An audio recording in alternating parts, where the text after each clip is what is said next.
Hi, my name is Sasheen Murray, and I'm a customer experience and success consultant with over 20 years of experience working in customer support related roles in various industries. I help e-commerce businesses and startup companies streamline, implement, or transform their customer service operations, systems, and customer journey experiences. There are a few reasons why I started my business. I wanted to break away from the daily commute to and from work. I wanted to try something new. And I also wanted to work from home remotely as I could maintain a flexible schedule as a parent and be available for my son. Starting out, it was a bit nerve-wracking trying to establish my work, but eventually I found my footing and have been able to grow a successful freelance business in my specialty. I'd like to share 5 major lessons I've learned along the way that helped me shape my service and business. I found these themes were critical to implement in working with big and enterprise clients. The first big lesson I learned was to get clear about your service and what you offer clients. What makes your service stand out to the client from the rest of the proposals? We cannot be all things to all businesses. Refine what you do best and highlight those skills in your profile, description, work history, and skill options. If you are in design, administrative support, or a copywriter, think about what you do best and how you can present that in your profile. Once that becomes clear, opportunities will become easier to identify, and clients, including enterprises, will know what you do. This was a challenge when I first started my customer success consulting work. There were many jobs that had elements of what I wanted to do, but also included other tasks or responsibilities that were not a good fit, or I just simply didn't want to do. It took some time and patience before I narrowed down exactly the type of work within customer service that I wanted to do. I recalled experiences and skills I had in previous jobs and incorporated those skills in my profile. Once I had a clear idea, the jobs presented themselves a lot easier for me, and I began to receive offers, including from enterprise clients. These clients had a clear idea of what I did, and one of the reasons why they chose me for the project and to speak further was due to the skills and details I clearly stated in my profile. A great example of this was when I was hired for a project with a big client and had the opportunity to learn a new help desk software system. From that experience, I was able to hone my skills with this particular software. I also made sure that I detailed it in my profile. Eventually, I began to attract big and enterprise clients as a result of the knowledge I gained working with the initial clients on this particular software. Another example of standing out with a client is I have experience in training customer service staff on workflows, information, and procedures from previous positions I held prior to starting my freelance service. I mentioned this in my profile and detailed how this would benefit the client in my proposals. I would get requests for interviews, and during interview conversations, clients mentioned this experience that I have as a reason why they wanted to speak further, as they had aspects of their project that required training staff for customer support service. The second lesson I learned was being consistent about bidding for projects and monitoring for opportunities. Also, choose when you are available and stick to that schedule. Check your Upwork profile regularly and consistently bid for projects you are interested in. Also, monitor for opportunities that can become potential projects, as you can bring clients to Upwork for jobs. Narrow down what your work style is and when you'd like to work. Once you have a good idea, you're able to bid for projects and organize your time so that you're working within a rhythm with your clients and your schedule. It is kind of cliche to say, but it is true. Being consistent with your time and availability does pay off. It's not always easy to do because life happens, but do your best to stay consistent. Developing a consistent schedule, Even if it's a bit flexible, shows that you are available and potential clients can see that. After some time working on my projects and staying consistent, more offers started to come through, and I believe that was due to my consistency and showing that I was available for work. A time when scheduling worked out perfectly was actually the first project I worked on. I made sure to discuss the schedule and expectations with the client on whether they would be fixed or flexible with time worked.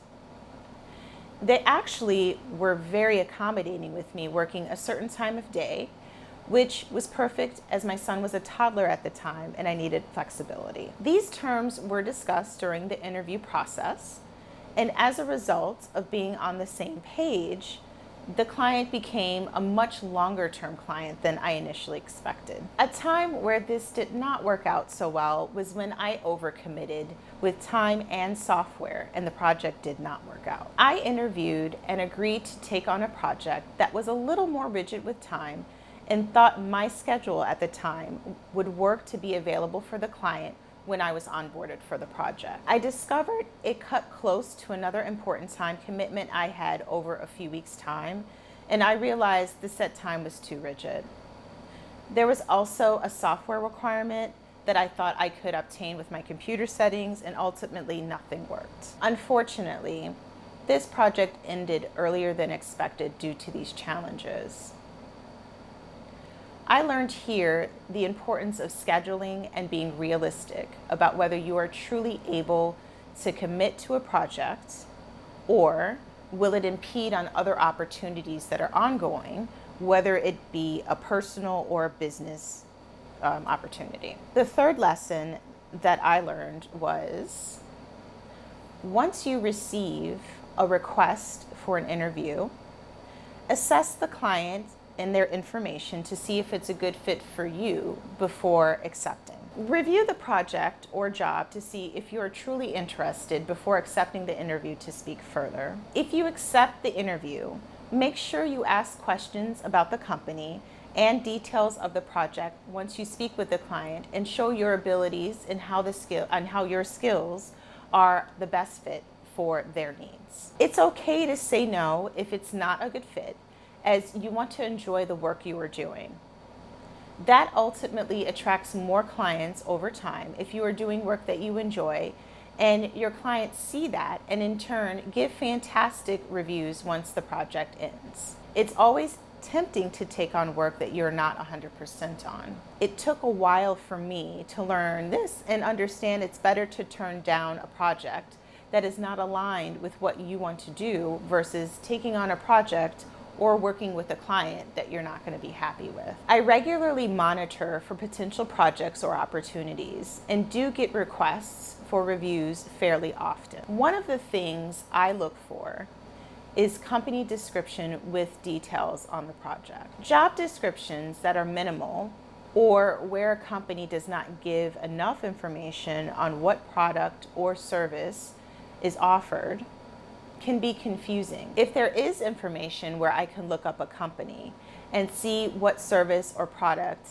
they offer, it gives me a good idea of whether I can be of service or not. It's much easier when a company details who they are and what product or service they offer. With these details and a clear description of the position, it's clear what the goals are in the project. It gives me a good understanding of how I can be of most value to the project and what details I need to include in my proposals. Having information on the company as well as the position also helps to prepare for the interview, so that I can ask additional questions to the potential client instead of having to learn everything up front, which can be overwhelming. The fourth lesson I learned is, once you land a project and begin work, provide great communication to your clients and be adaptable to change within the project and your boundaries, especially with long-term clients. The key being adaptable within reason. Once you begin a project, be sure to communicate regularly with your client on schedule, on workflow, and any challenges that need to be worked out. Remote and virtual projects require more communication, and it is appreciated to be more proactive than reactive regarding work. Also, the nature of the project may change, especially with long-term projects. Being open and adaptable within your work boundaries may result in continuing consistent work with enterprise clients over time. This has occurred in a few of my long-term projects where I conduct my main services and then over time was asked to help in other aspects of their business where I had applicable skills and could complete those tasks. Depending on the industry you work in, there can be high and low seasons where your main role is not as critical, but it is still needed. The client may need help in other areas of their business where you have applicable skills and can assist. This actually allows for further relationship building and trust with your working relationship with the client as they see you can add more value to the business beyond your initial role. Unfortunately, this can also work to a disadvantage, so one's work boundaries are really important to be clear on. I worked with a long-term client that had last-minute tasks and scheduling that was not well discussed, but became an important task that needed to be completed by a specific time. The challenge here was the client was located in a different time zone than myself as they were located outside the US. It became a challenge to complete the task due to the time difference.